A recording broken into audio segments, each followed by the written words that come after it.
Thomas. I'm Millicent Blivin. I'm Ballard. And I'm Beau Smith, and we are Group 6 holding it together.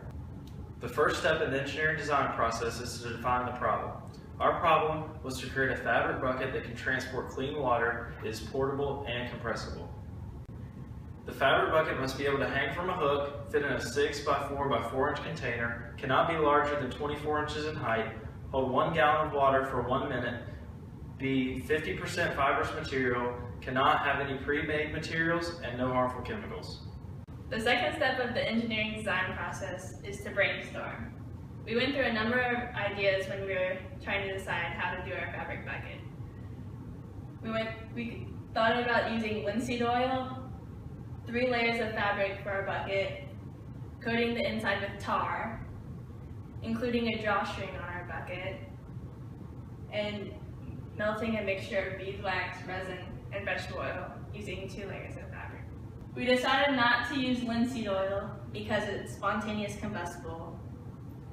We decided not to use 3 layers of fabric because we didn't have enough money to buy 3 layers of fabric, and it probably wouldn't have been compressible into the 4x4 by 6 inch container. We didn't use tar because that would make the fabric bucket, we couldn't bend it and put it into the container that we had to do. We didn't use the drawstring because we thought that it would make the bucket more prone to falling apart and you wouldn't be able to carry it. We decided to use the mixture of beeswax, resin, and vegetable oil using 2 layers of fabric because it met all of the requirements and it seemed to work pretty well. The third and a very important part of the engineering design process is planning and preparation. One thing we had to plan was the gathering of materials to stay in budget. We had to figure out who was getting what. We could only use $40. Another part was setting up meetings so we could stay on track for our weekly goals to get done what we needed to get done. Another part we had to plan was utilizing campus resources like the craft center. Another one is just the basic course of action and bucket development, what we needed to do to get the bucket done on time, and it all pretty much comes down to the communication between all group members.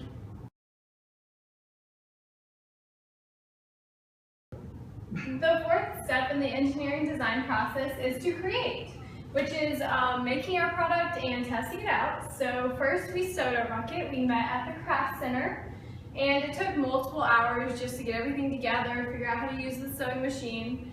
And then we met another time to waterproof our bucket. We brought our own pot that we bought at a secondhand store and all our components, and we used an outdoor burner that you plugged in, and we melted all of our components and painted them on our bucket. And finally, we dried our bucket in our dorm room, and it took several days to dry, but it worked out okay. And then we tested our bucket. It held more than a gallon for more than a minute, so we were happy with it meeting the requirements, and we practiced folding it after that just to make sure that it fit in the 4x4 by 6 container, and it did.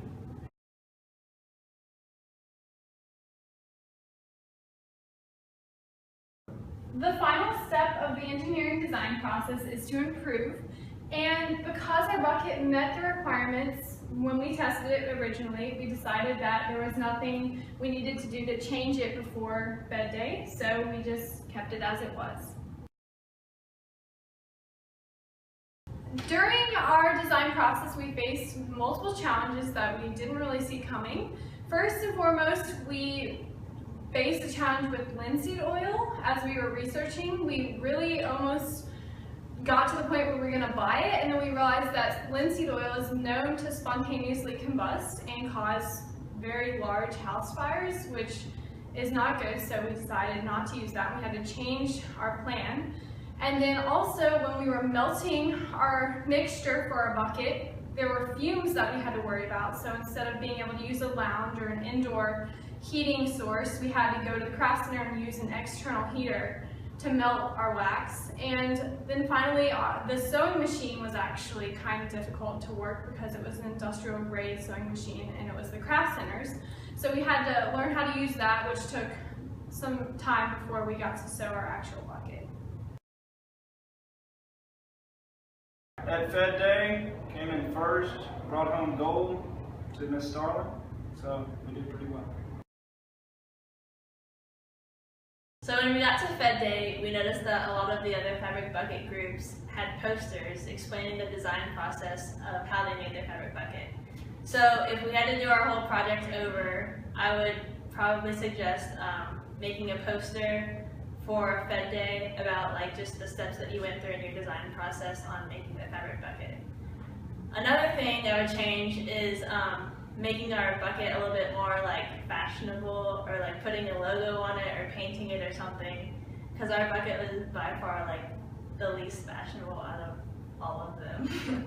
I mean, it still worked, but you know. Got first place. And then, one more thing I would change is possibly making our bag a little bit smaller, because going into Fed Day, we stressed a lot about whether or not it was going to fit into the 4" by 6" container. So luckily it fit in, but just to like eliminate the stress, I would make it a little bit smaller. Some advice for next year's freshmen: come up with a good plan and weekly goals and stick to them to stay on track. It's a big one. Be proactive. Get things done on time, or preferably ahead of time, like we did as a group.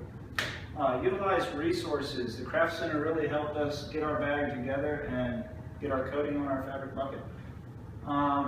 Communicate is a huge one. I would advise you to start a group message as soon as you know your group members. It helps communicate a lot. And don't procrastinate, it's the biggest one.